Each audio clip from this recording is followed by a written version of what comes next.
জানো তো আমাদের প্রায় 10.5 বছরের রিলেশনশিপ হতে যাচ্ছে, রিলেশন চলছে। কিন্তু আমাকে এখনও অনবরত প্রথম দিন থেকে এখনও শুনতে হয় যে আমার সাথে নাকি আমার বয়ফ্রেন্ডকে একদম মানায় না, পুরো বেমানান। আমার বয়ফ্রেন্ড আমার থেকে পুরো বাচ্চা বাচ্চা দেখতে, আমাকে নাকি অনেকটাই বড় বড় দেখতে। দুজনে দুজনে পুরো একদম বেমানান, একদম মানায় না। তো আজকে সেই নিয়ে দুটো কথা বলবো। তো যাই হোক, তার আগে ব্লগটা চলো শুরু করি। তো hello guys, welcome back to my channel. কেমন আছো তোমরা সবাই? আশা করছি ভীষণ ভালো আছো। ভগবানের কাছে প্রার্থনা করি তোমরা সবসময় খুব ভালো থেকো। তো চলে এসেছি আজকে আরও একটা নতুন ব্লগ নিয়ে, একদম একটা ছোট্টখাটো মিনি ব্লগ বা লং ব্লগ যাই বলো না কেন। তো তোমাদেরকে তো আমি কয়েকদিন ধরেই বলছিলাম যে আমার মনটা না একদম ভালো নেই। যাই করছি না কেন মন কিছুতেই ভালো হচ্ছে না, মনটা ঠিক বসছে না। মনটা ঘোরানোর জন্য অনেক কিছুই করছি, কিন্তু কিছুতেই না মনটা ঠিক হচ্ছে না, ভালো লাগছে না, মন সবেতেই খারাপ হয়ে আসছে। তার কারণ তত সবাই জানো, আমার বাবা। এখন মন খারাপ মানেই ওই একটাই কারণ, বাবা ছাড়া আর কিছুই না।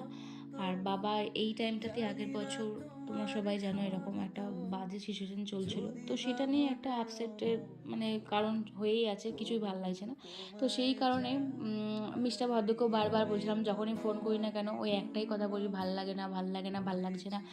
তো ও সবসময় বলে যে চল তাহলে একটু বেরিয়ে আসি, একটু বেরিয়ে আসি। আর আমার এমনই হয়ে গেছে এখন, কোথাও না বেরিয়ে বেরিয়ে, না যেয়ে যে মায়ের সাথে একঘেয়েমি থেকে থেকে আমার আর কোথাও বেরোতে ভালো লাগে না। কতদিন যে হয়ে গেছে আমি আর ও একসাথে বেরোইনি, মানে আমরা দুজনে নিজেরাই ভুলে গেছি। বহুদিন হয়ে গেছে আমরা কোথাও বেরোইনি, একটু ঘুরতে পর্যন্ত যাইনি কোথাও। বাইরে মানে বাড়ির বাইরেই পা রাখি না। তো অনেকদিন থেকে বলছিল চল তাহলে মেলা বসেছে, আর আমিও বলছিলাম, তোমাদের সবারই ভ্লগ দেখছিলাম, তারপরে মেলার ছবি দেখছিলাম, তোমরা সবাই মেলা গেছো। আর মেলা আমার খুব ভালো লাগে, আমাদের সবারই মেলা খুব ভালো লাগে। আর তো সেই জন্য মিস্টার ভদ্র জোর করে সেদিনে বার করলো, বলল যে চল আজকে মেলা যাবই, তো গেলে মনটা ভালো লাগবে, সবই ভালো লাগবে। আমি বললাম ঠিক আছে তাহলে চল। তো ভাগ্যিস আমাকে জোর করেছিল, সত্যি আমার মনটা সেদিনকে অনেক অনেক ভালো হয়ে গেছিলো। আর এই সব ভিডিওগুলো ওই আমাকে করে দিয়েছে। প্রথমে তো দেখতেই পেলে স্কুটি নিয়ে বেরিয়েছিলাম, স্কুটিতে তেল ছিল না। ভাই তো বাবার বাইকটা নিয়ে বেরোতো, স্কুটিটা অনেকদিন থেকে চালানো হয়নি বলে একটু মানে হয়ে গেছিলো, স্টার্ট নিচ্ছিল না, আর নিচ্ছিল না, তারপর তেলও থাকেনি। প্রথমে আগে ওকে তেল ভরে নিয়েছি, তেল ভরে নিয়ে কিন্তু মেলাতে চলে এসেছি। মেলাতে এসে আমার প্রথমেই নজর গেল ওই ব্রেসলেটগুলো, ব্যাঙ্গেলসগুলো যাই বলো না কেন, ওই চুড়িগুলোর দিকে। তো আমারও বেশ ভালোই লাগছিলো, মিস্টার ভদ্রব্রত জামাটার সাথে কিন্তু ভীষণ ম্যাচ করছে। তাই আমি বললাম কি ভালো লাগছে, তারপরে ও বললো যে না ম্যাচ করলেও কিন্তু চুড়িগুলো খুব একটা আমার ভালো লাগছে না। তো ও বলাতে আমি আর খুব একটা নিইনি, আমারও তারপরে ভালো যে হয়তো ভালো লাগছে না, ওই কেনাই হবে, পরা নিশ্চয়ই হবে না। কারণ আমি কিনতে ভালোবাসি, পরতে ভালোবাসি না। এত ব্যাগ, এত চুড়ি কানের কিনি, কিন্তু পরা আর হয় না। আর তারপরে এমনিতেও ব্যাঙ্গেলসগুলো এক একটার দাম হচ্ছিল 50 টাকা করে, তো আমার মনে হচ্ছিলো একটু যেন বেশিই বলছে।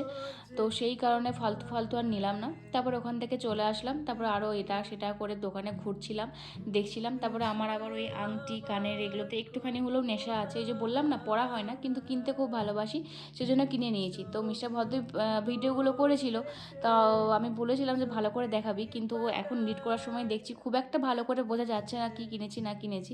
তো আমি তোমাদেরকে পরের ব্লগে অবশ্যই দেখিয়ে দেবো। বেশি কিছু কিনিনি, তাও আমি ওই মানে যেটুকু জিনিস কিনেছি সেটা আমি অবশ্যই তোমাদেরকে পরের ব্লগে দেখিয়ে দেবো, বুঝলে। তো তারপরে এদিকে প্লাজো দেখছিলাম, আগের বছর না তার আগের বছরে এখান থেকে আমাকে মিস্টার বদ্দা একটা প্লাজো প্যান্ট কিনে দিয়েছিল। ও নিজে থেকেই পছন্দ করে নিজেই কিনে দিয়েছিল, একটা ব্যাগ, একটা প্লাজো প্যান্ট। তো এখানে অনেক কিছু বলছিল যে কোনটা কিনবি তুই তো জুতো কিনতে খুব ভালোবাসিস, আর তোমরাও সবাই জানো যে আমি জুতো কিনতে খুবই ভালোবাসি। তো সুদীপা কমেন্ট করেছে যে তুই নিশ্চয়ই জুতো কিনেছিস। হ্যাঁ সত্যি তাই, আমি একটা জুতো কিনেছি। জুতোগুলো কেনার মতন কিছুই নেই, কিন্তু ওই আমার দেখলেই পছন্দ হয়ে যায়, কিনতে ইচ্ছে করে, কি মাথায় ভূত চেপে যায় কে জানে, পরা হয় না। সে একডুল একাচি জামাই পরি, মানে জুতোই পরি, তবু ওই যে কিনতে ইচ্ছে করে, তাই একটা কিনেই নিলাম। এরকমই একটা অন্য কালার দেখে কিনে নিয়েছি। তো তোমাদেরকে বললাম পরে দেখিয়ে দেবো ভালো করে। পরে আর দেখাতে হতো না জানো তো, যদিও ও একটু ভালো করে দেখিয়ে দিত যে কোনগুলো কোনগুলো কিনেছি। কারণ পরে দেখছি যে তাও যে করে দিয়েছে এটাই আমার অনেক, আমি ভীষণ খুশি হয়েছি। ও যে অজান্তে আমার কত ছবি ভিডিও করে দিয়েছে তার নেই ঠিক। আমি যখন বাড়ি এসে ও যখন আমাকে ছবিগুলো দিচ্ছে আমি ভীষণই খুশি হয়ে গেছিলাম যে ও আমাকে ছবিগুলো দিয়েছে, কারণ আমার তো নাহলে ছবি তোলাই হতো না। আর এখন তো জানোই ছবির ডিমান্ড বেশি, প্রত্যেক দিন 4 বেলা করে 3 বেলা করে ছবি পোস্ট করতে হচ্ছে, কোথায় ছবি পাবো এত। তারপর এই যে ফ্যানগুলো বহুবার ধরে দেখছিল, বহুবার বহু দোকান থেকে, যে কোনখানে কোনটা বেশি দাম, আদৌ কেমন স্পিড আছে নাকি। আর আমাকে সবসময় বলছে তুই তো ভয়েস দিস, তোর ঘাম ঝরে, তো এইটা কেন, তারপরে কোথাও গেলে এটা বেশ দরকার লাগে বাসে ট্রেনে। আমি বলছি কোথায় আর যাচ্ছি, কিন্তু আমার ভীষণ পছন্দ হচ্ছিলো। কিন্তু 200 টাকা 150 টাকা 100 টাকা করে দাম বলছিলো, সেজন্য আমি বললাম যে না, নেবো না। আর ওই যা কিনেছি সবই ওই কিনে দিয়েছে, জুতো, কানের আংটি, আর ফ্যানটাও বলছিল নিতে।